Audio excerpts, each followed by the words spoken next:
The U.S. and Australia was a big deal this week, signing this rare earths agreement just yesterday after China announced that rare earths export control. And in a statement, the Chinese embassy denied that it was to blame for any rare earth disruption in the global marketplace, saying that the global industrial supply chains came into shape as a result of the choices of the market and businesses. Countries with mineral resources need to play a positive role in keeping relevant industrial and supply chains safe and stable and to ensure normal trade and economic cooperation. How do you deal with these people? They put the export controls in place, and now they're essentially blaming the United States. Right. And this is technology with respect to the rare earth. It's technology that the U.S. invented and pioneered 60 years ago, and China was able to have some of that transfer of technology, which was a mistake, turns out.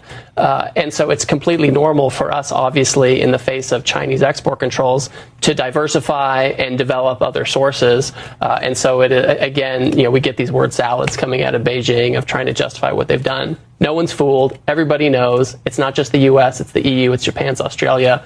Everyone is sick of it. So you're going ahead before the president arrives in these countries.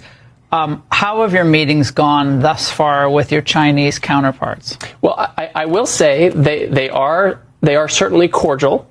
Every time we show up and they show up, there's interest in trying to be constructive. But there was one guy at the WTO who Scott Bessent said was the troublemaker, and I heard that he's out in China. Well, he was at the WTO, then he was a vice minister. Yeah. I think he's still on the team.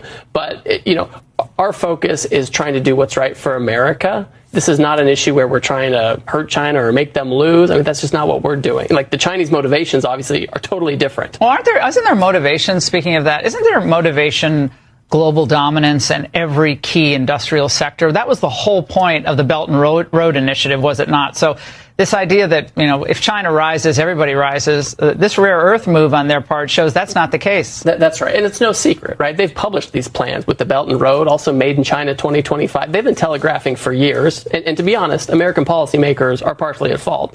But fundamentally, the Chinese have said for a long time they've telegraphed exactly what they're going to do.